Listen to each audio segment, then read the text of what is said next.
암호화폐 서비스 기업 매트릭스 포트 애널리스트 마커 스틸레는 올 연말 크립토 시장에 산타랠리가 올 가능성이 그 어느 때보다 크다며 이를 뒷받침하는 배경에는 세 가지 요인이 있다고 주장합니다. 이어서 친 리플 변호사로 알려져 있는 미국의 존 디튼 변호사는 사람들은 SEC 대 리플랩스의 법정 싸움에서 승리할 확률에 대해 각각 5대5로 주장하지만 그것은 잘못된 해석이고 리플랩스가 90%일 것이라고 주장하는데요. 오늘의 방송은 과연 어떤 내용일지 잠시 후 함께 알아보도록 하겠습니다.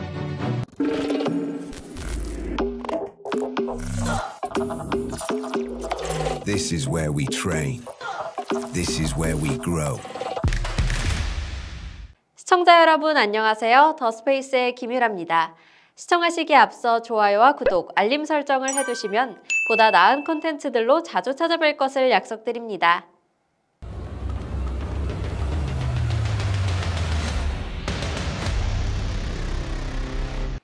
비트코인을 중심으로 암호화폐 시장 상승세가 재현되는 가운데 올 연말 산타랠리가 실현될 가능성이 높다는 분석이 나왔습니다. 최근 코인포스트에 따르면 암호화폐 서비스 기업인 매트릭스 포트는 시장 분석 보고서를 통해 연말 암호화폐 상승세가 재현될 수 있다는 관측을 내놓았습니다. 매체는 요새 비트코인 오름세와 별도로 전통적으로 11월과 12월에 상승하는 경향이 있다며 매년 이 시기에는 평균적으로 23%의 상승세를 기록했다고 전했습니다.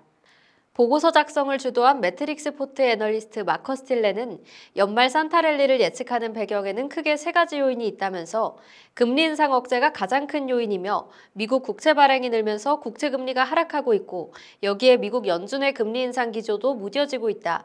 고용 통계 역시 양호한 지표를 보이면서 투자 심리가 되살아날 것이고 그 가능성은 그 어느 때보다 상당히 높은 상태다라고 분석했습니다. 보고서는 지난 2019년 연준의 금리 인상 제한 사례를 인용했습니다. 금리 인상 기조가 멈추면서 비트코인 시장 역시 400% 상승하는 등 큰 호황기를 맞이한 바 있으며 여기에 연말쯤 비트코인 현물 ETF까지 승인된다면 분명한 상승세가 실현될 것이라는 전망입니다. 마커 스틸레는 비트코인뿐만 아니라 알트코인 역시 상승 기미가 보이기 시작한다. 지난 한 주 동안 이더리움, 리플, 솔라나는 긍정적인 상승세를 보여주고 있다면서 시장에 좋은 재료가 이어지는 만큼 연말 산타랠리에 대한 기대감도 상승하고 있다고 전했습니다. 친 리플 변호사로 알려져 있는 미국 로펌의 제레미 호건 변호사는 최근 자신의 스레드 계정을 통해 리플랩스는 SEC가 벌금으로 요구한 금액을 전액 지불하지 않을 가능성이 높다고 발언했습니다.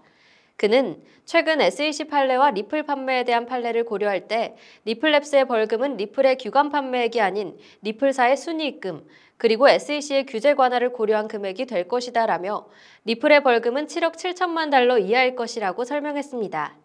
SEC는 아롱고비를 상대로 최근 재판에서 벌금 처벌에 실패했습니다. 법원은 SEC가 아롱고빌의 가시적인 투자자 피해액을 제시하지 못한 것을 이유로 SEC가 아롱고빌에게 처음 요구했던 벌금을 온전히 환수할 수 없다고 판결했기 때문인데요.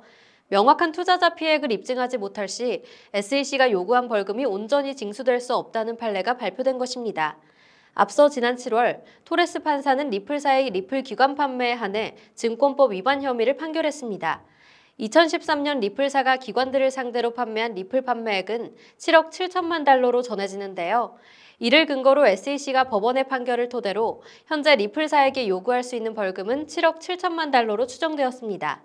호건 변호사는 최근 아롱고빌의 판례를 지목, SEC가 7억 7천만 달러를 온전히 회수할 수 없을 것이라고 해석했습니다. 특히 법리적 해석을 더해 SEC가 리플사에 요구할 수 있는 벌금은 2013년 리플랩스가 리플의 기관 판매를 진행할 당시 회사 운영비를 제외하고 리플 판매를 통해 벌어들인 순이익금 정도로 환산할 수 있다는 주장입니다. 또한 SEC의 규제 관할은 미국으로 한정된 만큼 그 순이익금도 미국 기관 투자자들을 통해 거둬들인 순이익금이 적합하다는 주장입니다. 또 다른 친 리플 변호사 존 디튼 변호사는 최근 자신의 X 계정을 통해 리플이 2천만 달러 이하의 벌금으로 소송을 종결시킬 확률이 높다고 주장했습니다. 디튼 변호사는 아롱고빌의 판례를 지적했던 스튜어트 알데로티 리플 최고법률 책임자의 포스팅을 링크, 리플사가 소송에서 유리한 고지를 점하고 있으며 이를 통해 리플사의 벌금이 크게 감소될 것이라고 지적했습니다.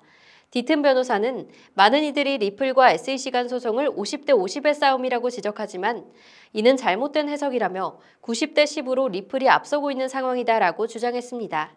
이어서 그는 만일 리플이 2천만 달러 이하의 벌금으로 소송을 종결시킬 시 이는 사실상 리플의 승소로 봐야 한다고 시사했습니다. 현재 리플사와 SEC의 소송은 7월 약식 판결에 따라 리플의 기관 판매에 관한 법리적 처분에 중점을 두고 진행될 예정이며 아날리사 토레스 판사는 리플사와 SEC가 이달 9일까지 추후 재판에 관한 합동 브리핑 일정을 제공할 것을 지시한 상태로 전해지고 있습니다. 리플랩스와 SEC의 길고 긴 지루한 전쟁에서 하루빨리 리플랩스의 완벽한 승리 소식이 전해지길 기대하며 오늘의 방송은 마치겠습니다. 지금까지 더스페이스의 김유라였습니다. 감사합니다.